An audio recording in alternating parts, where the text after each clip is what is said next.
Alright, what's up y'all, it's LakerFan here. As y'all can see by the title of today's video, I got a crazy slasher gameplay for you on this 3v3 Pro-Am stuff. Now as you can see, the team that we're playing against is 10-0. I know, I'm a come up, my team is 7-2. It's honestly kind of embarrassing to show y'all that too, but I should mention, one of our losses is actually to the team that we're playing against in this video, and it was the game right before this. I know a lot of YouTubers can just sweep that under the rug and act like it never happened and not even show you or mention it, but I want to explain to y'all in this video. I gotta show props to the guys we were playing. They're actually very good, and as you can see, we're not exactly prepared for playing good people. Now, I shouldn't exactly say that because Apollo is on a 98 pass first guard. He's our lockdown build, and you can see I'm on my 96 slasher now. And also, I'll update you guys on what the build looks like after this gameplay. But Dope is on the playmaking shot creator. Now, obviously, you know, as you can see, he's a superstar too, and this is his first point guard build. He's been a lock like all year, and you know, I'm fully behind Dope as well. But all I can say is you're gonna see that kind of show in this video that he's not very experienced on the point guard life, and I'm trying to bring him along as well and teach him a lot of the things that I know. And he's actually been a very good learner. It's just he's trying to learn the stick skills as well. But anyway, as for their lineup, as you can see, they have the playmaking shot creator, the 1 rebounding wing, and the 2 paint beast at the 3. Pretty common lineup. You got the inside big, outside guard with the lockdown at the 2. Y'all know the deal. And we basically have the same thing right here. But anyway, I hope y'all enjoyed the video. If you do, feel free to drop a like, sub if you're new, turn on them noties, all that good stuff. And if we get this one to 500 likes in the first 24 hours, I'd really appreciate that. Y'all were able to hit that in the video yesterday, and again, big ups for that. I really appreciate it. But anyway, to get straight into the video, I do want to explain one more time that Dope is not the most experienced point guard, but I have his back fully. Like, I know what it's like to hop on a build and be outside your box and be judged in a different way, because I've tried to hop on point guard builds and I just can't do it because, you know, I got this reputation of, like, you know, being a good comp player, and when I have to step out the box and be seen as like a bad player for a few moments while I'm in the learning phase, it's so annoying that, you know, people, I would put it like this, I don't think people give me a chance to learn either. And again, I'm fully behind Dope as far as teaching him these things. Like, you can see he's a very quick learner in this aspect as well. We've been running a lot of these, you know, the big was stepping up way too high on those first 2 plays, so we're able to just get him with the lobs. And that's a good way to, like, kind of, you know, not really have to do as much as a point guard. When you're big, can do the right things in the right situations, you don't really have to do as much as a point guard. You just got to make good reads and, you know, play off that. Now, you can see, you know, we've beat them with the lobs 2 plays in a row. The big is still hedging high, but honestly, we just weren't able to set up very clean screens in these situations either. And you can see, again, it's just a couple things. I'll let you guys know this right here. So I don't think Dope is gonna feel some type of way about me telling y'all what I've been trying to teach him and, like, you know, where I think he needs to get better. So the thing that I've been telling him the most is to work a little deeper on those pick and rolls. So I'm talking, like, you know, work from a little further away so you can use your range extender to get open, because when you're hugging the 3-point line like that, it can be real tough as a point guard to get open, because that's the whole point of being an outside PG. You got to have good range and you got to be able to get open on picks. You can see this guy's working from super deep. Now,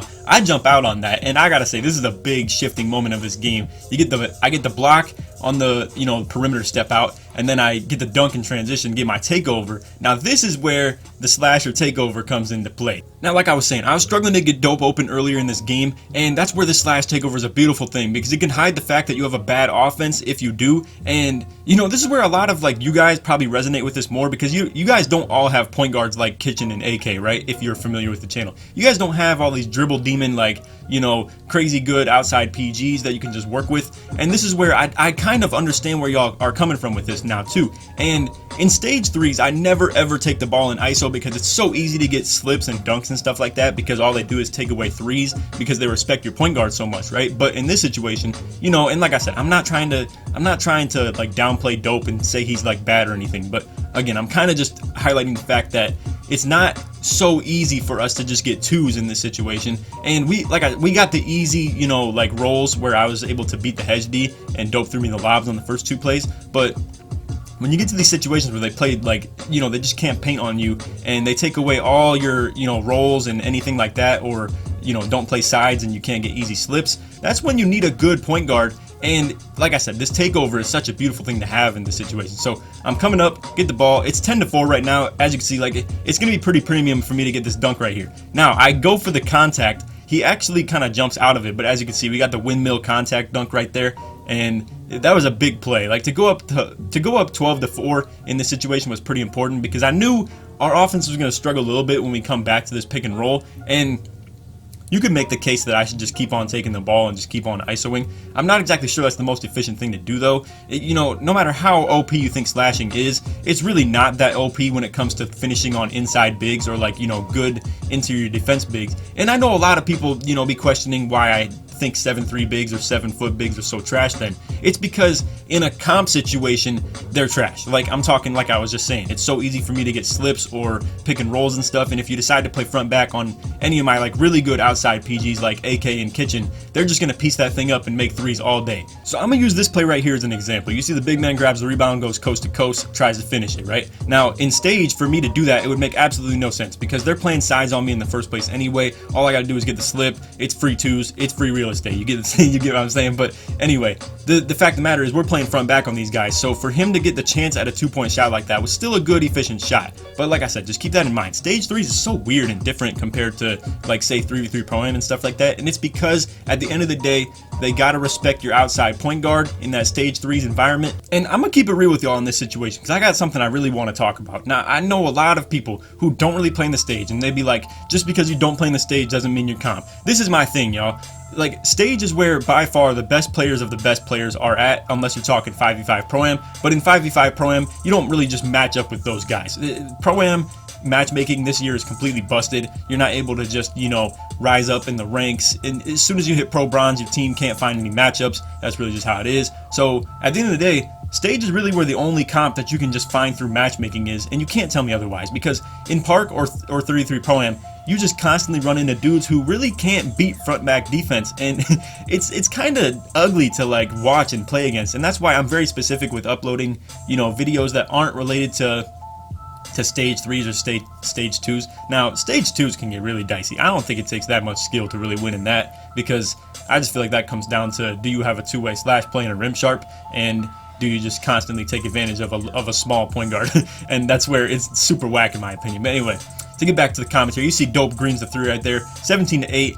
But we're kind of running away with the game at this point. Now, speaking of running away, I give up an easy rim run right here to the Pain Beast. Now, I gotta say, the 6'10 obviously doesn't lack that much physical ability. It's still got good speed, good vert, all that stuff, and I should not take the 6'10 Pain Beast lightly like that. Honestly, I'd be full court pressing a lot though if it's like a 7-foot or 7'3", you know, say like a rim sharp or like a pure rim. Those are the types of dudes I'm on the press all day, and I try to explain to my guards too. I want to be the one to press because I have more speed than my matchup usually, and it's very rare that I don't have more speed than my matchup. And you know, if my point guard's pressing and he gets beat, then it gets real complicated as to like how to, you know, kind of counteract that and stop it. Now right here, I'm on blinking red. I gotta point one more thing out too, as far as, I know it's so weird. I can never take a gameplay seriously and just commentate it all the way through. There's always something, little tidbit of information I want to share with you guys. And I don't know, maybe it's because I'm just such an introspective dude and I like to, you know, give my thoughts on things as they happen. And I'll get to that in a sec. I want to break down this play right here. So just kind of, basically I'm going to say this, and I'm going to remember to get to that Gatorade point that I was going to talk about, but I should be on the right block right here, make it easier for Dope to make this read. Either way, I feel like he should have just hit me down in the paint and I could have made the read myself. But no, one thing I want to talk about with that blinking red though was, I usually, like, I've been buying both the first 2 Gatorade things, but not the last one, like not the orange one. And having the orange actually does make that thing come back like that easier, where if I just sit at the top of the key for like a second or two, then it's back to normal. Whereas you saw I was sitting there and it didn't really come back very quickly. But anyway, final portion of the game right here. I'm just showing you where I'm at overall wise. Now this has changed a little bit. This was a couple games before I decided to get off, and I haven't played anything else in the morning, like as I'm recording this right now. But anyway, as you can see, really good game. Like rep wise, 14.1k. That is so beautiful, bro, to see that pop up. Like, I can't even achieve that with my main build, bro. Legit, I cannot even achieve that. But anyway, final box score here. I got 14 points, 3 rebounds, 1 assist, 1 block, 7 for 7. You see, it was a struggle for almost everybody else in this game as far as like stat wise. And this is the thing that I love about this build. It's a little bit more capable of carrying the offensive load than my main build, the finisher. Now, the one thing I really want to talk about again is I gotta stress how important it is that I get that 70 ball control. And I'm gonna make a quick little cut and we'll talk about that at the player screen. So as you can see, I got 67 ball control right now. I'm a 96 overall. In 3 more overalls, I'm a 99, and that puts the ball control to 70. Now, I know a lot of non-slashers or people who don't really be thinking a lot as far as, or don't even know better, I'll put it like that, don't really know the fact that having 70 ball control is so important as a slasher, and to have that Pro 5 behind the back is so important. There are no good snappy behind the backs when it comes to being below 70 ball control. The behind the back allows you to kind of switch the side of the player that is defending you. So for instance, if he's guarding my left side really tight and taking away that contact dunk, I can just behind the back, boom, I'm on his right, and now he is out of position completely. You can't just flip the switch on dudes like that so easily with no good ball control and no good behind the back move. And just in general, to hit 99.9 and have everything on this list raised by 4, driving dunk becomes a 99, you know, three-pointers up to 54, mid-range up to 67. Like I said, the ball control is super important. Even the defensive stuff would be really helpful. But anyway, and especially the physicals too. But anyway, just one last update. Here's the badge count right here. I got 8, 10, 21, and then my playmaking's at 9, really close to 10. We're getting there with the playmaking. It's so frustrating. And the one thing that's really been screwing me over as well is my career isn't even working. And let me know if you guys have been having this problem too, where, you know, you play a full game and then it gives you zeros in everything. It doesn't take away my boost either, or my Gatorade, and it just gives me straight zeros as far as the my points, the badge count, the VC, the fans, all that stuff. It's giving me straight zeros. Let me know if any of you guys are having that problem too. I saw one tweet about it on my timeline on Twitter, and it just made me like think to ask this question to y'all. But anyway, like I said, other than that, I hope y'all enjoyed. If you did, feel free to drop a like, sub if you're new, turn on them noties, all that good stuff. If you made it to this part of the video, put playmaking in the comments to show your support that you made it all the way through to the very end. But anyway, like I said, if we get this to 500 likes in the first 24 hours, I really appreciate that. Shout out to all my subs who be watching the videos, man. For real, I really do appreciate you guys. And the fact that we can hit 500 likes in 24 hours on videos like I did yesterday and not even get like crazy 10K plus views is so like big time to me. And I really do appreciate that so much, man. So anyway, again, put playmaking in the comments to show your support that you made it all the way through. None of that. Hope y'all enjoyed. Take it easy, man. Peace.